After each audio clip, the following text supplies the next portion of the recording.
Okay, I want to do a video about a woman, Charlene, who she thinks of herself as an empath. Now, she doesn't use that term empath. She knows that she feels a lot of empathy for people. That's why she became a psychologist, not the only reason. But she became a counselor, and she's 37 years, at the beginning of it, she's 37 years old. And she became a counselor so she could help people, but also because she had something happen in her youth with a friend.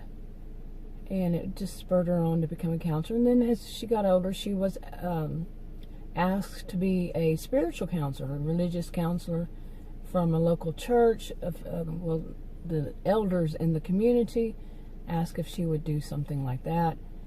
Also, and she's like one of the few in the county, and she has a lot of people to see. In the county overall, they don't have that many people, but she is one of the few. Now, one of the things about Charlene, like I said, she had something happen when she was young that really made her feel a need to get deeper into this.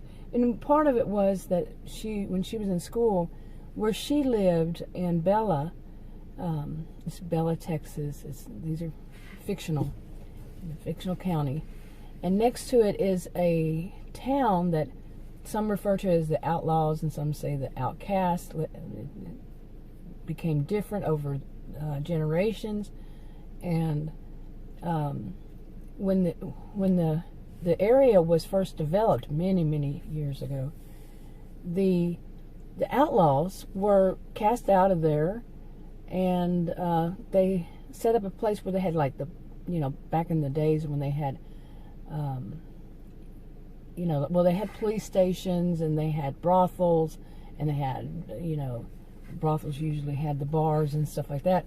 They were put there, the ones who were bad, and they were not allowed to buy any property within the county anywhere else. Only there, as the generations went by, and not everybody, of course, living there, like their children and stuff. Not all of them are bad, but many of the people there, they're rougher, they're tougher, they're, all these generations later. And, well, she had a friend that was bussed in from school, not because of ethnicity, but because she lived in that place, and they just didn't make a school in that town. And they were sent to Bella to go to school. Well, the elders of the county didn't like that because they said that was mixing these really tough kids with really not so tough kids. And so they separated them. Well, Charlene, during that time, she lost her best friend because, her best friend couldn't attend school there anymore because she lived there with them. Where the outcast and the outlaws kind of thing lived. So, this was something that really affected her when she was young. Okay. And part of it was once she was an adult, she thought about it, and she tried to find that friend. And, before then it was her parents said, that's it, this is how things are in the county. And, basically told her she cannot have any contact with her. So she goes and she searches for her, and she finds her, and she saw how much her friend had changed. Just, became like many of the people that lived there, not in Bella, but where the outcasts and the outlaws lived. And so this really made her, want to go in to help people, because she was just so shocked and everything. But one of the things the thing is, she takes on a lot of people's problems, as a counselor, of course, but still she doesn't let it go right. She needs to, she holds too much as an empath. She keeps too much. So much of it's her problem. And like I said, there are not many other counselors. Usually, sometimes, I'd say a good percentage of the time, counselors have their own counselors because they're taking on so many people, people's problems, and they go to somebody else. Well, she's one of the few in the whole area. So, yeah. Okay. Yeah, and she takes on too much, you know, and she's starting to realize it, and she's also realizing how much of her life she's just dedicated to counseling other people, helping other people, and one of the things that's really starting to bother her is that her biological clock is ticking away. She's 37.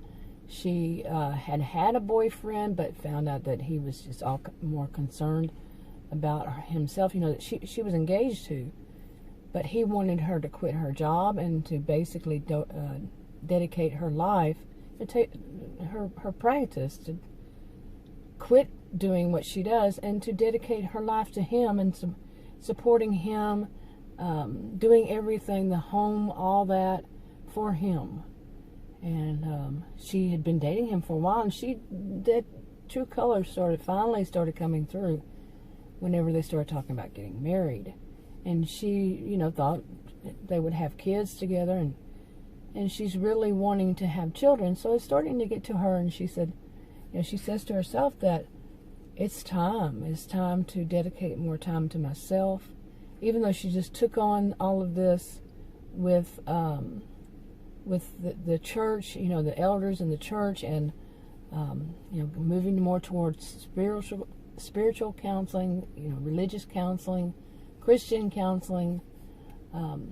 She realizes she's not going to get married anytime soon, and she considers adoption.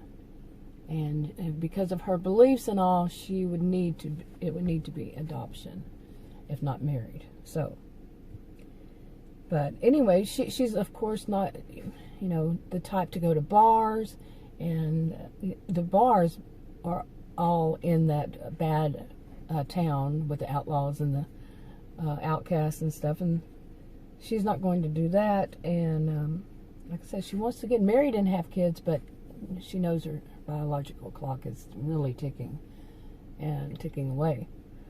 So, but a lot of people are like this. I think that sometimes, not a lot, but some that are empaths, they take a while before they realize they've done a lot for other people. You know, and this is just some of us, not all of us, but none of this is all. But realize, you know, at some point, well, what about me? All this time, what about me?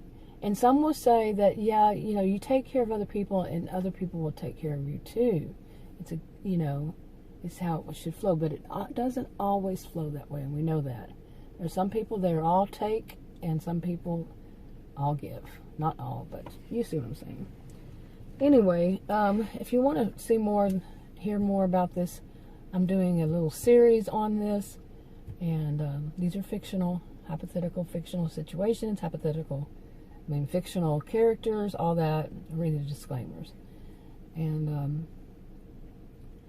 anyway, subscribe to this channel. I'm going to go ahead and wrap this one up. Talk to you on another video. Bye.